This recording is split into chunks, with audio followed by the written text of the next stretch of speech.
नमस्कार दोस्तों, आप सभी का स्वागत है लिबरल इंडिया के आज के इस एपिसोड में।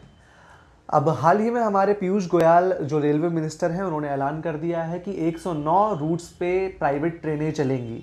इसके क्या फ़ायदे हैं, क्या नुकसान है, आज हम इसी के बारे में बात करेंगे और जानेंगे कि सरकार का ये करने के पीछे आखिर मकसद क्या है।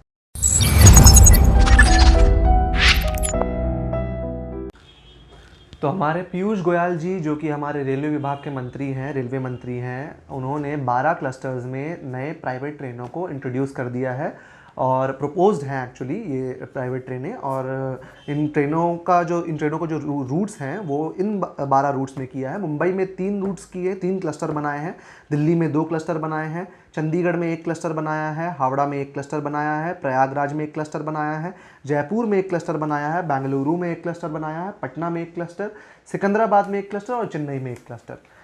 इन सारे क्लस्टर्स के इन सारे ग्रुप्स में जो है ट्रेनों को चलाने की प्रपोजल डाला है। अप एंड डाउन चलेंगे और ये हो भी जाएगा बिना किसी विवाद के।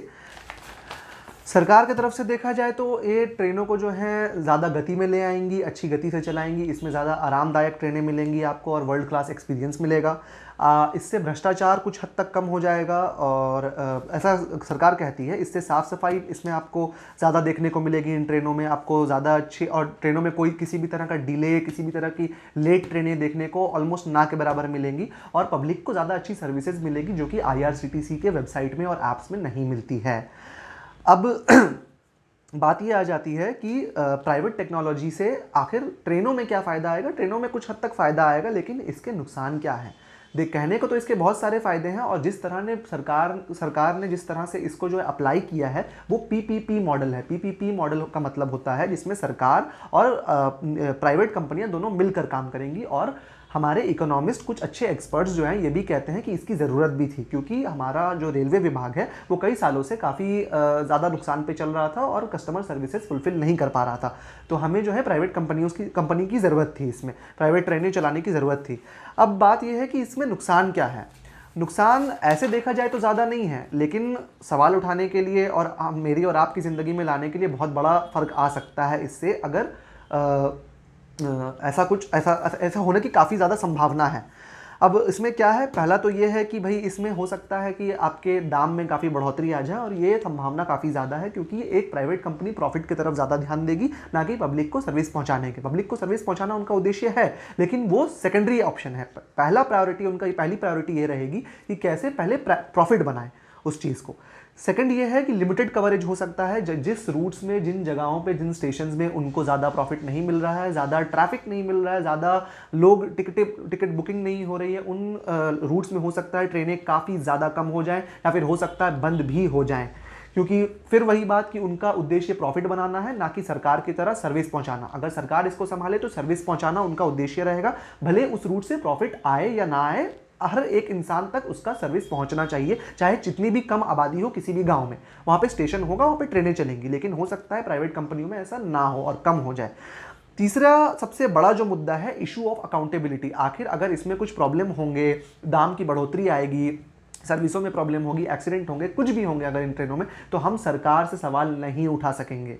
और उठा भी सकेंगे तो इसके अभी तक कोई गारंटी नहीं है, क्योंकि सरकार एक तरह से प्राइवेटाइजेशन करके अपने सर से ठीकरा हटा दे रही है। जो ठीकरा उनके सर पे फूटता है गलतियों का, जो लोग जो है उनसे सवाल करते हैं कि रेलवे में ऐसा क्यों हो रहा है, वैसा क्यों हो रहा है, अब उनसे नहीं पूछ पाएंगे, क्योंकि वो प्राइवेटाइज हो जाएंगी। प्राइवेट कंपनियों की जिस तरह से उनको लगेगा प्रॉफिट बनाना है उस तरह से वो बनाएंगे, और जिस तरह से दाम बढ़ाना है उस तरह से बढ़ाएंगे। इसमें हम और आप सवाल नहीं कर पाएंगे, और हो सकता है दाम इस हद तक भी बढ़ जाए कि एक आम इंसान, एक आम नागरिक हिंदुस्तान का, जिसके लिए रेलवे जो है, जिसके लिए ट्रेनें जो है सबसे मेन साधन है एक शहर से दूसरे शहर जाने का, एक जगह से दूसरी जगह जाने का, वो उनके लिए अब ना हो।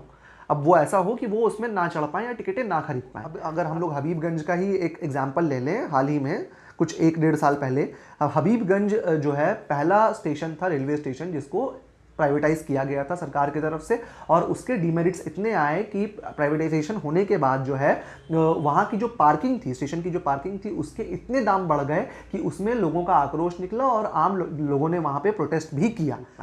अब इसमें सवाल ये उठता है कि भाई अभी तो सरकार ने सिर्फ आधा निजीकरण किया है, या फिर आधा भी नहीं, पार्शियल पार्टिसिपेट करने को अलाउ किया है, जो कि हमारे हिंदुस्तान में अलाउ करता है, हमारा हिंदुस्तान का संविधान अलाउ करता है ऐसा कि पार्टिसिपेट कर सकते हैं, प्राइवेट कंपनियां पार्टिसिपेट कर सकती हैं, क्योंकि हमारा हिंदुस्तान जो है एक सोशलिस्ट डेमोक्रेसी है। यहाँ पे सबको हिस्सा लेने की पूरी आज़ादी है, इजाज़त है, और किसी भी तरह की मोनोपोली जो है नहीं देखी जा सकती।